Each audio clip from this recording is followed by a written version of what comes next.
Magawa tayo ng lechon paksiw. Halok ko. Parang matigas. Tingnan natin. Ayan. Try natin pang lechon. Ayan guys, ilagay na natin ang Mang Tomas. Isang buong ano talaga. Taha, saka mo na ha. Magawa tayo ng lechon paksiw. Halok ko. Parang matigas. Tingnan natin. Yan guys, magluto tayo ng lechon paksiw. Lagyan natin ng onions. First time ko to guys, luto ng lechon paksiw. Tingnan natin.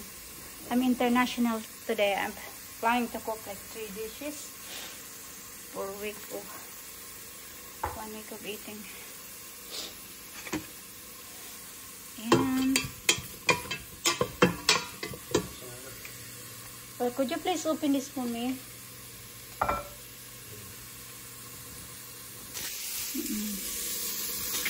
Hey guys, ito na yung lechon. Iwan ko, hindi naman maklaro eh. Yan, ilagay na natin yung nag-lots ako para malagay. Ito na yung leftover lechon. First time making lechon paksiw. This would be shared with the Gulf girls tomorrow.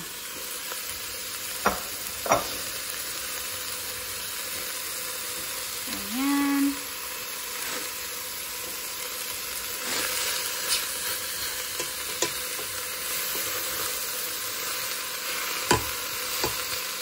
Ano muna natin. Guys, lagyan natin ng whole peppercorn, bay leaves, saka toyo, at of course yung Mang Tomas. Yan, Mang Tomas. Right back. Yan, lagyan natin ng peppercorn. Yun na nakalagay. Lagyan ng peppercorn. At saka nagtaga ng peppercorn. Ayan ito. Saka toyo. At of course, yung Mang Tomas. Yan, Mang Tomas. Right back. Yan na yung lechon paksiw natin. First time. Kain ito ng mga girls for tomorrow. Bon appetit!